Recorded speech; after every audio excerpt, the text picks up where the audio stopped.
Hi guys, and welcome back to Whippoorwill Holler, and welcome back to Miss Lori's Kitchen. Today we're going to be making one of those old vintage recipes that pretty much dates back in the Depression era, the era back when things were just very frugal, when there wasn't a lot of meat going around, and you had to make do with what you had, that's for sure. This is one of those Depression era recipes. And, sometimes I kind of laugh at that because I didn't grow up during the Depression. My grandmother did. And we ate things that, that were so good to me, but I never even thought about it being something that she was so used to cooking or what she had ate back then during the Depression. And we would just have it for our own suppers, and I just always thought it was so good. But, I do a lot of research on different recipes, and I have so many cookbooks, and some of them date back to the Depression era. And I seen this recipe, and this has been a long time ago, and I thought, well, Grandma made that all the time, but it was just something we just ate because, number one, it was good. And because putting all these different ingredients with the hamburger meat really stretched the hamburger out. And we didn't have hamburger meat. Even when I lived with Grandma, we didn't eat a lot of beef. So she had to make it stretch. And I just think in my own heart and my own mind that she was just used, that's how she grew up. So this is going to be one of them recipes. It's easy. It's pretty much what you've already got in your pantry, in your refrigerator. And it comes together really fast, and it will feed quite a few people. If you have a big family, hamburger meat anymore is so expensive. But a lot of times you can buy it in bulk and get it cheaper by the pound. Or I think people go in and buy it in the big tube. I think it's a little bit cheaper by the pound. But, used to, hamburger meat was one of the cheapest things you could feed your family. And you could make it stretch so far. And it's just not that way anymore. So when we're using hamburger meat, we want to try to make it stretch. And this is just another way of doing it. And you just got some simple ingredients here, but it tastes so good. And we'll also make a gravy to go on top of it. And gravy is one of those things that pretty much back then, even me growing up, we had it every day. If it wasn't for breakfast, it was for supper. Gravy was just something that you had because you had flour and you had milk most of the time. If you didn't have milk, you made water gravy. So it's just something that you had that would fill your belly up. So let's get to cooking this Depression era recipe. It is meat and potato patties is what it's called. And you'll be really surprised how easy it is to put it together. So let's get started. The first thing I'm going to do is the recipe, it calls for you to use grated potatoes. And the recipe wants you to put raw grated potatoes in with your hamburger meat. And I'm thinking, I wonder how the potatoes get done. Because it don't take long for hamburger patties to get done. So what I'm going to do is change it up just a little. I'm going to go ahead and saute my onions, my bell peppers. Now, back then they may not have had a bell pepper unless they had some out in their garden. They had a green bell pepper. And what's funny about this recipe is it only calls for a 3/4 pound of hamburger instead of a whole pound. And it calls for a 3/4 cup of shredded potatoes instead of a whole cup, 1/4 of an onion, and like 2 tablespoons of green peppers. And it doesn't have a lot of different spices and stuff in it. No seasonings really except salt and pepper, and 1 egg. So it's almost like they were trying to take, as what they had. If they had a small potato and it made 3/4 of a cup, that's what they used. If they had a bell pepper that they need to really stretch, You know, they only use 2 tablespoons instead of half of a bell pepper or a whole bell pepper like we would do because we love it so much. But anyways, let's get started on this recipe. And first, like I said, I'm going to go ahead and saute my onions, my bell peppers, and I'm also going to go ahead and saute my potatoes just a little bit. Then I'm going to cool them down and put them in with my hamburger meat.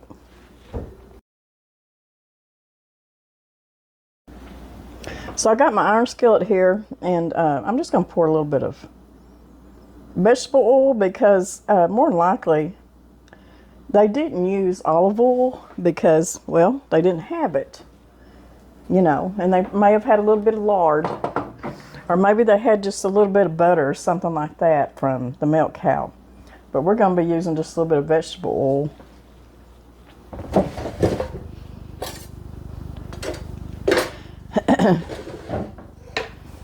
And I'm going to go ahead and put my onions. Now, I'm going to go ahead and use a whole onion because I've got a whole onion that I need to use. I've also got some different colored bell peppers. But back then they probably just had mainly green bell peppers that they probably wouldn't picked out of the garden, their victory garden.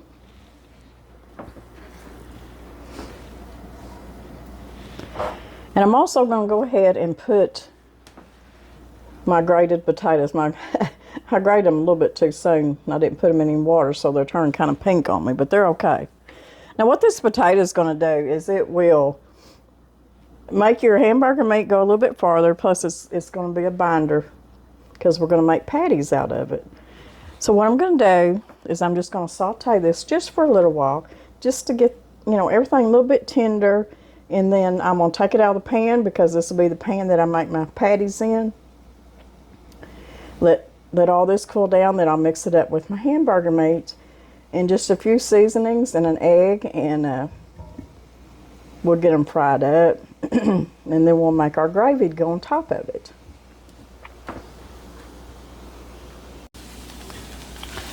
My potatoes and onions and bell peppers are cooking up pretty good. And I just want to cook them till they're getting tender. Then I'll take them out of my skillet. I just think that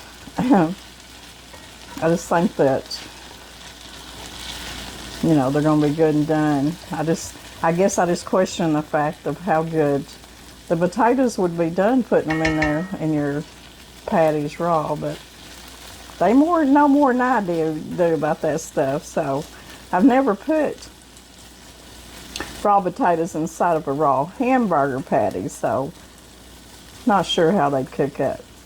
But I'm going to see how this works. And maybe next time I might do it just the way it says to do it. Like I said, they knew more about it than I did because they grew up in that era and they knew what they needed to do to put food on the table and make things stretch. So I know a lot of y'all that watch our channel, y'all were probably, some of y'all were young kids during the Depression, and of course y'all like me and you had family members that grew up back then, and you hear so many stories. And I'm going to be reading another story out of our book from that was gifted to us, that we read just a while back about the Great Depression. I thought we'd get back in there and maybe read a few more stories out of that too. But it's just going back to the simplicity of our food. And you know, sometimes that's what I crave. You know, we love so many different kinds of food. Me and Danny are not just set on good old, you know, country food smothered with gravy and all that stuff. We kind of venture out.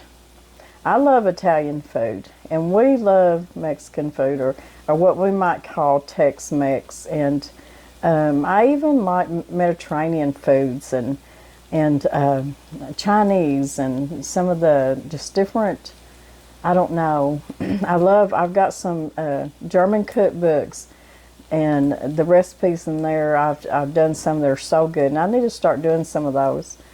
But we just love all kinds of food. I guess that's our downfall. We like too much. But I just like the simplicity of food. Just like coming in and making a big old pan of hamburger gravy on toast or sausage gravy on toast. Y'all see Mr. Brown in a video do that. He makes the best sausage and gravy. Just coming in and eating a fried egg sandwich. Eating a leftover bowl of brown beans that you cooked the weekend before. Just a pan of fried potatoes with onions, maybe some cornbread. It's just the simple stuff like that. And the thing of it is, that's what they had to do. And we look back and we think, well, that's Depression era, recipes and stuff, but I don't know. That's kind of the way that I grew up eating too. So, and Danny did too. It was just simple food, simplicity of what you've got, and we grow okra in the garden. So frying up a big pan of fried okra with some beans, and you don't even have to have meat, and you got a fresh tomato with that, and you're eating an onion with it, and I just don't know of anything any better. And so when I make a meal like this, it's just simple, and it just kind of makes me feel good because I just took the simplest ingredients and making a good hearty meal out of it. And I'm also going to be making just a couple side dishes that would go along back then.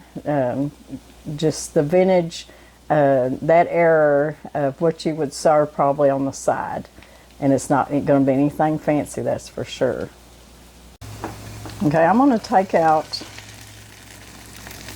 my potatoes and onions and bell peppers. And I'm just going to put them out here on a plate, and I'm going to let them cool off. I don't want to put them in with my raw hamburger meat while it's still hot. Now, if y'all don't want to go through this step, if y'all just want to throw it all together, just do that and see how it turns out.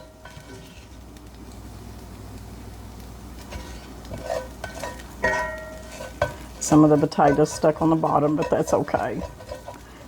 That's my favorite part, is that crunchy part that gets stuck on the bottom. So I'm going to spread this out a little bit and let it cool down. Then we'll come back and we'll throw all of our ingredients together and make our patties. This right here is probably what takes the longest. It's just getting your ingredients together.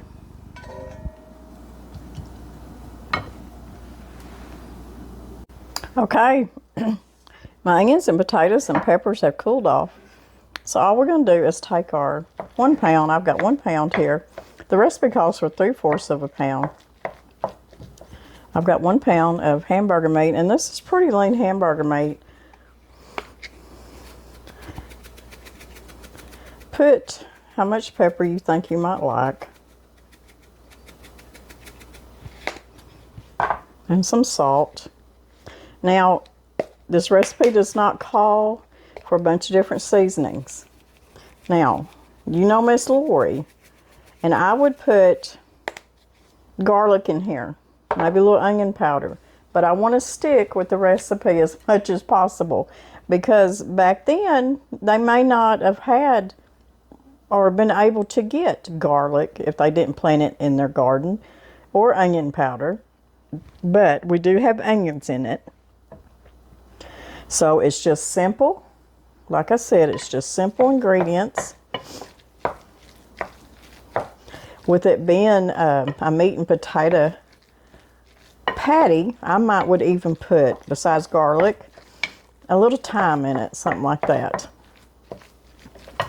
So now we're just going to add all of our potatoes, onions, and bell peppers that I sauteed.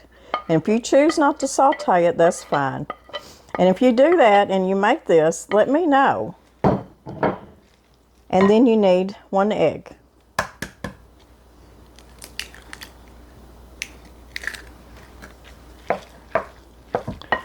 And I'm just going to stir this and combine it. Now, if you don't have a large egg, and my egg was not real large, it's fresh, but my little hens don't lay really big eggs. They lay really good ones, but they're not the biggest. I would put 2 eggs in here if I don't feel like one's enough. So you just want to get this stirred up good, get it good and combined. I might put just a little bit more salt in it. A little bit more pepper. Salt and pepper is probably something that wasn't too hard to get a hold of back then. Pepper might have been.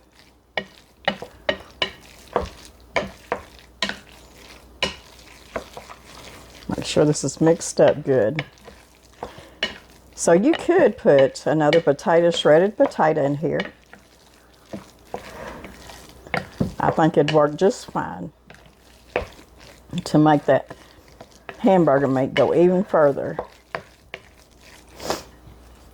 I'll tell you what, I don't know what I'm going to do about my allergies. I'm afraid they're going to be bad this year. Now what I want to do is I want to fill it. Go ahead and stir it up with my hands. And I think it's going to come together pretty good the way it feels. So I'm going to turn around here and I'm going to turn my cast iron skillet back on. And I covered the bottom of my skillet with oil because this is really lean meat. And I'm going to need some oil in there to make my gravy anyways once my meat cooks. So let's see how many patties we get out of this. Okay, I got my cast iron heating up. And like I said, I've got, I just covered the bottom of my skillet with some oil. I use peanut oil. Use whatever oil that you prefer. But if you've got like 80-20 hamburger meat, you may not need to put as much as I did.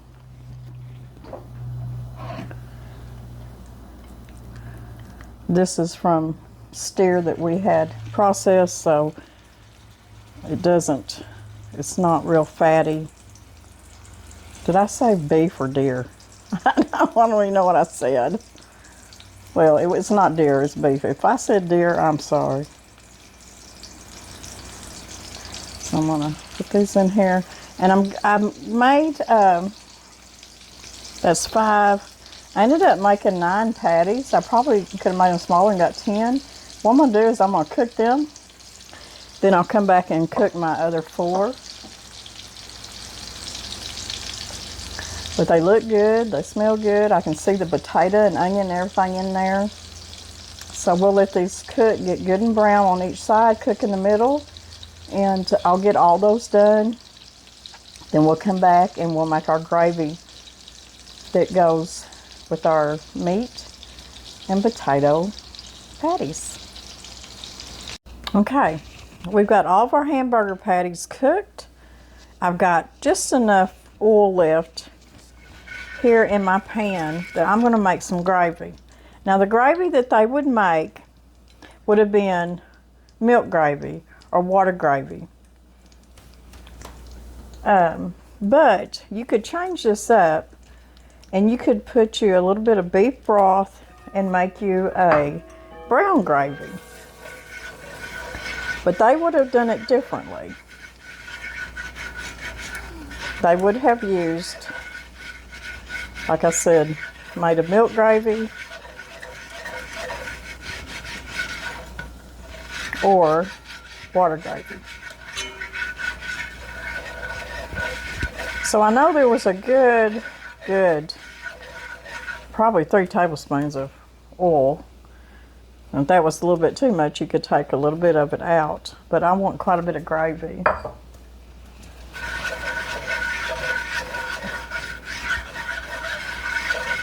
So that was probably about 1/4 of a cup of flour.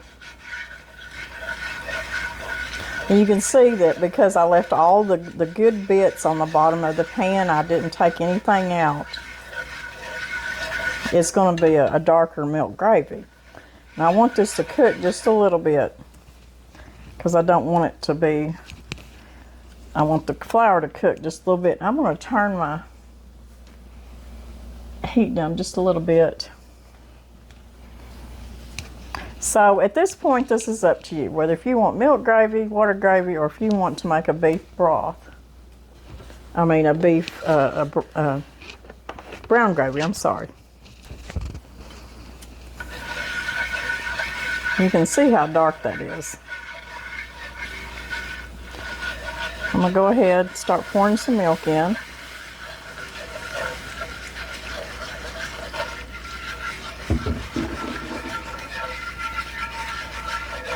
And I'm gonna let this cook and thicken up just a little bit.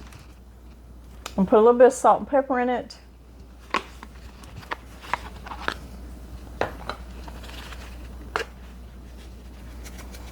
You can season it up to your taste or do it how they would have done it, just all simple ingredients. When this gets to the right consistency, I'll turn it down really low. Then I'm going to put my meat patties back in here in the gravy. And then I'm going to put a lid on it. And I just might let it simmer on low. Probably about 5 minutes, not very long. But it won't take long for your gravy to thicken up. Just keep a stirring it. And if y'all wonder about my whisk here, all y'all that's been with me know me and Mr. Brown love these whisks. I got several of them. They're in my Amazon store. My gravy's starting to thicken up. I'm going to go ahead and put my patties back down in this gravy.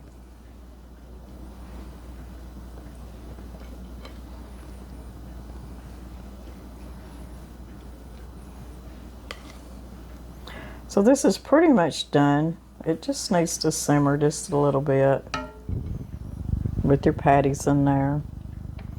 This would be delicious with some rice or with mashed potatoes.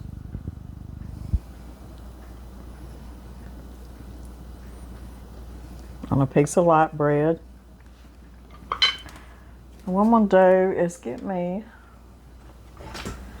a spoon.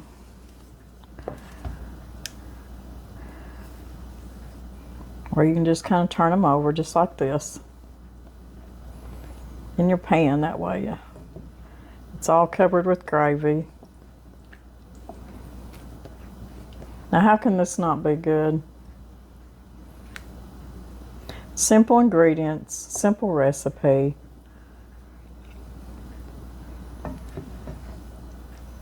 Fill your belly up.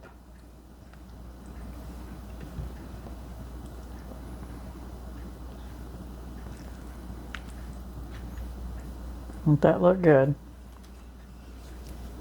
Okay, I'm going to put a lid on this. Like I said, I'm just going to let it simmer for just about 5 minutes maybe.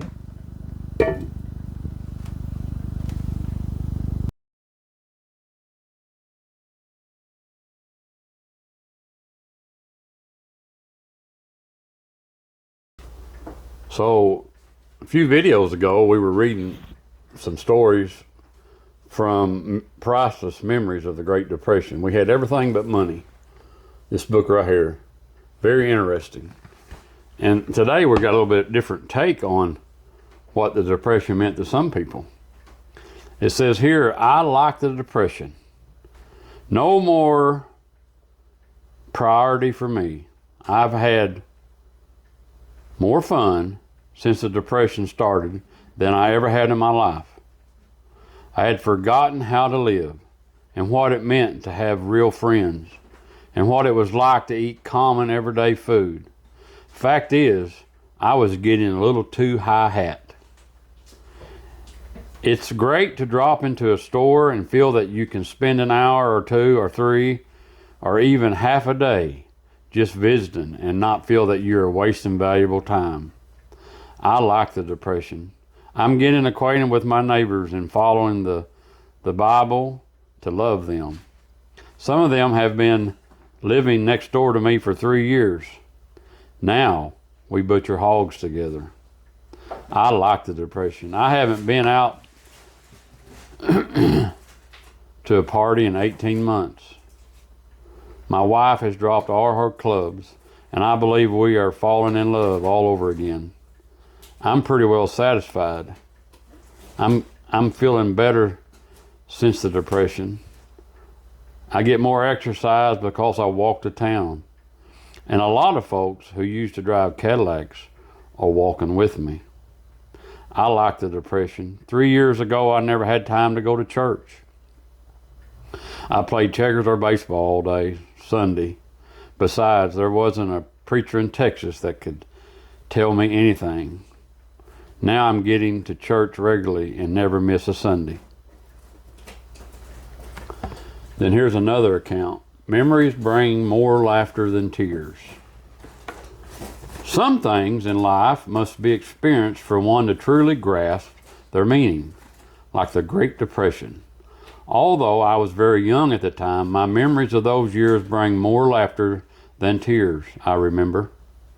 It was rare to be able to afford a meal in a restaurant in those days, but when you did go, you always looked for a seat by the window.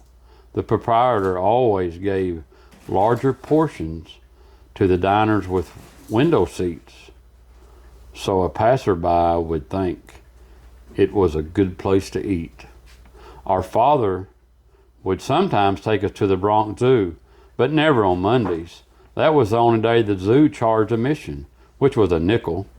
Charging admission kept attendance low so the zoo employees could do the cleaning. An Italian family lived downstairs from us, and on Fridays, the family, 3 boys, would go across the street to the pizza shop, where they could buy a very large pizza for 25 cents. Think about how remarkable that was. Feeding 3 boys for a quarter. For adults, most socializing consists of people visiting one another. Whenever a woman became engaged, for instance, a steady stream of women would visit her house. My mother always baked a cake for such occasion, putting a ring from the dime store inside it. The girl who got the ring was supposed to be the next one to get married. And finally, I'll never forget a toast my uncle used to make while holding up a glass of my mother's home brew. May you all live to be 150 years old, and may the last voice you hear be mine. John Ford, Wellesley Hills, Massachusetts. Well, I hope you enjoyed story time with Paul Brown. Maybe before too long, we'll read another one. Until then, keep on keeping on.